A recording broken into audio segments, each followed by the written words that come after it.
दूसरी एक बात और है कि जब व्यक्ति धर्म के मार्ग में चलने लगता है तो उसको सब जगह एक परमात्मा दिखने लगता है, और जिसकी निगाह में सिया राम मैं सब जग जानी, करहु प्रणाम जोर युग पानी, ऐसी भावना नहीं होती, तब तक के व्यक्ति कितनी साधना कर ले, कितनी उपासना कर ले, पर मरने के बाद उसको नरक जाना पड़ता है। भारत माता की। मैं आमंत्रित करने जा रहा हूँ संत श्री सीताराम शरण जी महाराज, जो कि सतना से पधारे हैं। वे अपने सत्संग के द्वारा हमें मार्गदर्शन प्रदान करेंगे। सीतानाथ समारंभा गुरु रामानंदाचार्य मध्यमाम् अस्मदाचार्य पर्यन्तां वंदे गुरु परंपराम्। हमारा भारत और भारतीय संस्कृति कैसी है? भा मतलब ज्ञान और रत मतलब रहने वाला। जहाँ के लोग ज्ञान में रत रहते हैं उसे भारत कहते हैं। और हमारा भारतीय संस्कृति कैसी है? बोले जो पहले भी था, आज भी और कल भी रहने वाला है। क्यों? बोले इस संस्कृति को परमात्मा ने स्वयं चाहा है। जब जब इस संस्कृति पर प्रहार हुआ है तो कभी राम रूप में, तो कभी कृष्ण रूप में, कभी महापुरुषों के रूप में इस संस्कृति को बचाने के लिए परमात्मा स्वयं आते हैं। अन्य संस्कृति को यह फायदा कभी नहीं मिला है। तो कहने का तात्पर्य, हम वासी उस देश के जहां पार ब्रह्म का खेल, दिया जले अगम का बिन बात बिन तिल, हम उस संस्कृति के हैं। लेकिन आज हमारी संस्कृति पर क्या क्या हो रहा है? बोले धर्म हमारा बिलख रहा, पाप दिनों दिन बढ़ ही रहा, हम में तपस्या त्याग नहीं, प्रभु पद में अनुराग नहीं, वेदों को हम छोड़ चले, कुल मर्यादा तोड़ चले, नई हवा के झोंकों में उड़ो नहीं रुक जाओ, आओ सब मिल आओ, अपना जीवन अपनी संस्कृति को बचाओ, ऐसे करनी करो जगत में ध्रुव प्रहलाद कहाओ। बहनों तुम सब सीता हो, तुम ही तो भगवत गीता हो, सावित्री अनुसुईया हो, तुम ही कौशल्या मैया हो। हमारी भारतीय संस्कृति की माताएं कैसी हैं? बोले जो सर्वशक्तिमान है, जो सब जगह रहता है और सबके अंदर होता है। तुझ में राम, मुझ में राम, सब में राम समाया है। ऐसे उस राम को भी प्रकट करके ज्ञान देती है। प्रभु आप चतुर्भुज रूप में आप आए हो। इस चतुर्भुज रूप में क्यों आए? भगवान कहते हैं चतुर्भुज रूप में इसलिए आए, 4 वर्ण होते हैं, ब्राह्मण, क्षत्रिय, वैश्य, शूद्र, इस चारों को मैं अपनाऊंगा, इसलिए चतुर्भुज रूप में आया हूं। लेकिन आज बहुत ये कहना पड़ता है कि हमारा हिंदू समाज को अगर जब मैं पूछता हूं आप क्या हो, तो पहले कहता मैं ब्राह्मण हूं, मैं क्षत्रिय हूं, मैं वैश्य हूं, मैं शूद्र हूं। पहले हिंदू नहीं कहते। इसलिए आज इस मंच से हम आज ज्ञान ले लें कि पहले हिंदू बाद में जाति। इसलिए अगर आप चाहते हैं कि हम पहले हिंदू हैं बाद में जाति, तो थोड़ा हाथ उठाकर कस के ताली बजा दो, बोले कि हम पहले हिंदू हैं और बाद में जाति है। बहुत अच्छा लगा आपका। फिर भगवान को कहते कौशल्या माँ कि आप थोड़ा रोकर दिखाओ, थोड़ा छोटे हो जाओ। सुनी वचन सुजाना, रोदन ठाना, भगवान रोने लग जाते हैं। किसी ने पूछा भगवान क्यों रोया तू?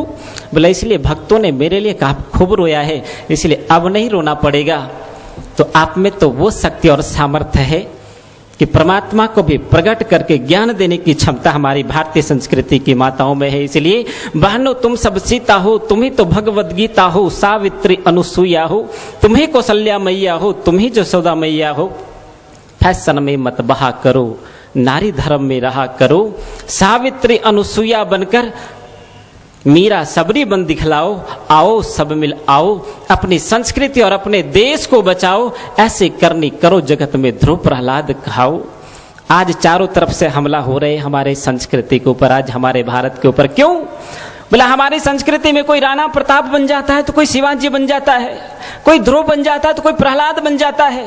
ये कैसी संस्कृति है? कभी वीर विहीन और कभी भक्त विहीन नहीं हुआ। इसलिए संस्कृति को नष्ट करने का कुचक्र और वो षड्यंत्र, जिस देश में संत फकीरों का होता आदर सम्मान हो, जहां माता पिता और गुरुओं का सेवा करता इंसान हो, वो देश हमारा भारत है। उस देश की धरती को नमन। वो जानते हैं कि आज पूरा विश्व इस संत की ओर निहार रहा है, बोले कि वो दिन कब आएगा जब हमें सुख और शांति मिलेगा। अन्य देश भौतिक सुख सुविधाओं में, व्यवस्थाओं में, भवनों में खूब आगे बढ़ सकता है, लेकिन आत्मविद्या और आत्मा परमात्मा का आत्म साक्षात कराने वाले, अगर आपको आत्म साक्षात्कार अगर होना है, अगर आपको सुख और शांति पाना है, तो भारत और भारतीय संस्कृति में रहने वाले संत के चरणों में आना पड़ेगा। ये पक्की बात है। और आज इन संतों को षड्यंत्र के तहत बदनाम करने का कितना कुचक्र चल रहा है। आप जानते हैं कि दीपावली के दिन में पूरा हिंदू समाज जहां आनंद में डूबा होता है, उसी दिन पूज्य शंकराचार्य जयेंद्र सरस्वती जी की गिरफ्तारी हो जाती है। जिस दिन हमारा कृष्ण जन्माष्टमी के अवसर पे पूरा हिंदू समाज आनंद में डूबा होता है, उस दिन उड़ीसा में जन जन में जाने वाले, उन आदिवासी क्षेत्रों में भी स्कूल और विद्यालय चलाने वाले, जग करने वाले, भंडारा करने वाले, धर्म परिवर्तन ना हो इसीलिए अपनी भी सेवा करने वाले, आज अगर धर्म परिवर्तन हो रहा है तो उसमें हमारा भी दोष है। हम सब जगह जाते हैं लेकिन उनके बीच में नहीं जाते, उनको उपेक्षा के दृष्टिकोण से देखते हैं, भेदभाव करते हैं। इसलिए आज से हम संकल्प करें कि हमारे बीच में अगर कोई आदिवासी क्षेत्र में ऐसे अगर हमें मौका मिलेगा तो उनके बीच में भी हम जाएंगे और अपनी संस्कृति का संदेश देंगे कि तेरा भगवान जैसे तैसे नहीं है, तेरा भगवान तो राम है, कृष्ण है, तेरा इष्ट हनुमान है, जरा याद करो। ऐसे अगर आप चाहते हो कि हम सब मिलकर जाएंगे तो थोड़ा कस के बजाओ ताली, बोले कि हम सब मिलकर जाएंगे। सिर्फ संत लोग नहीं हैं, जितने भी लोग हैं सब लोग जाएंगे और उनके बीच में सेवा कार्य जरूर करेंगे। और ऐसे संतों की जब सेवा करते हैं तो पता चला है, अभी दिल्ली के विश्व हिंदू परिषद के केंद्रीय मार्गदर्शक मंडल की बैठक में एक बहुत गुप्त रहस्य का प्रकट हुआ। बोले कौन सा? बोले चर्च में जब हमला हुआ, हिंदू जब प्रतिकार किया तो पता चला वहां से एक डायरी मिला, उसमें से फादर 17 लोगों की नेतृत्व में 3 बार बैठक करता और उसमें पता चलता है कि कोई हमारी ईश्वरीय कार्य में कोई शैतान बाधा डाल रहा है, इसीलिए उस शैतान को मिटाना चाहिए, तभी हमारी प्रभु की आत्मा की तृप्ति मिलेगी। अब ये इस रहस्य का खुलासा हुआ। बोला कितना षड्यंत्र के तहत, और कृष्ण जन्माष्टमी के अवसर पे उनकी हत्या तो होती है, गोली से छलनी की जाती है 4 शिष्यों के सहित, लेकिन उस गोली के बाद भी टांगी से अलग अलग काटा जाता है। कृपालु जी महाराज अमेरिका नहीं जाते हैं लेकिन सेक्स स्कैंडल लग जाता है।